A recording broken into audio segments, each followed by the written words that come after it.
വിചാരിക്കും ആരും കേൾക്കുന്നില്ല, ആരും ശ്രദ്ധിക്കുന്നില്ല, ഇവർക്ക് വട്ടാണോ ഇങ്ങനെ റോഡിൽ നിന്ന് പറയാൻ. നമ്മളുടെ അകത്ത് തന്നെ പറയാറുണ്ട്. എന്നാൽ ഇന്ന് ഞാൻ പറയാം, പ്രിയരെ, കേൾക്കുന്നവരുണ്ട്, ശ്രദ്ധിക്കുന്നവരുണ്ട്. ഹല്ലേലൂയ. ഈ രാത്രി ഒരു അനുഭവം കൂടെ പറഞ്ഞ് ഞാനങ്ങ് തുടങ്ങാം. സ്തോത്രം. എൻ്റെ സ്നേഹിതൻ പ്രിയ ജിജോ പാസ്റ്റർ വീടിനകത്ത് ഇരിപ്പുണ്ട്.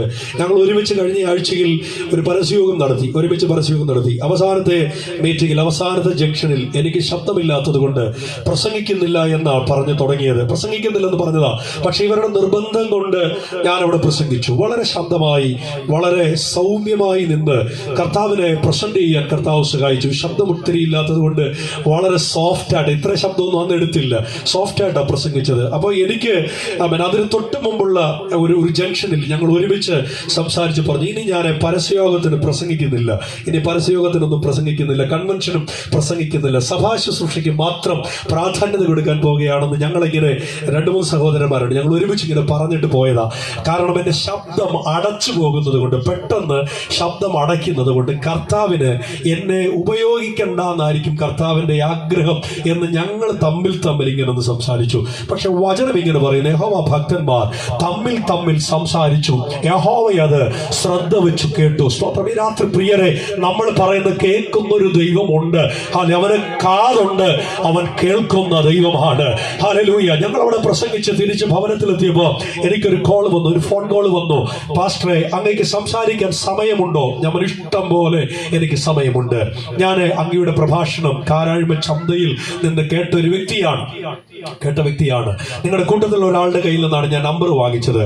നിങ്ങളുടെ പ്രഭാഷണം എന്നെ ഒത്തിരി ടച്ച് ചെയ്തു, എന്നെ ഒത്തിരി ഹൃദയത്തെ തൊട്ടു. എനിക്ക് നേരിട്ട് എപ്പോഴെങ്കിലും കാണാൻ കഴിയുമോ? നേരിട്ടൊന്ന് കണ്ട് സംസാരിക്കാൻ. ഞാൻ പേര് ചോദിച്ചു. അദ്ദേഹത്തിന്റെ സ്ഥാപനത്തെക്കുറിച്ച് 100 കണക്കിന് പ്രസംഗങ്ങൾ നടക്കുന്ന ഒരു കവലയാണത്. അദ്ദേഹത്തിന്റെ പേര് ചോദിച്ചു, അദ്ദേഹത്തിന്റെ കട ചോദിച്ചു. അദ്ദേഹം പറഞ്ഞു, ഞാൻ ചർച്ചിലെ ഒരു അച്ചായനെ വിളിച്ച് ചോദിച്ചപ്പോൾ അവർക്കറിയാവുന്ന വ്യക്തിയാണ്. അദ്ദേഹം ഒരു പ്രധാന രാഷ്ട്രീയ പാർട്ടിയുടെ സമുന്നതനായ ഒരു നേതാവാണ്. നമ്മളൊന്നും അത്ര ഇഷ്ടമല്ലാത്ത ഒരു പാർട്ടിയാണ്. പക്ഷേ അദ്ദേഹത്തെ കുറിച്ച് അവൻ അറിഞ്ഞപ്പോൾ അദ്ദേഹത്തിന്റെ പ്രവർത്തനങ്ങളും മറ്റു കാര്യങ്ങളും വേറൊരു തലത്തിലാണ്. എന്നാൽ ഞാനും വിചാരിച്ചു ചിലപ്പോൾ ചുമ്മാതെ എന്തെങ്കിലുമൊക്കെ ഒന്ന് പറയാൻ വേണ്ടി പറഞ്ഞതായിരിക്കും. പക്ഷെ ഞാൻ പറയട്ടെ, ഞായറാഴ്ച രാവിലെ അദ്ദേഹം എന്റെ ചർച്ചിൽ കടന്നു വന്നു. ഒരു സ്തോത്രം പറയാമോ? ഞായറാഴ്ച ചർച്ചിൽ കടന്നു വന്നു.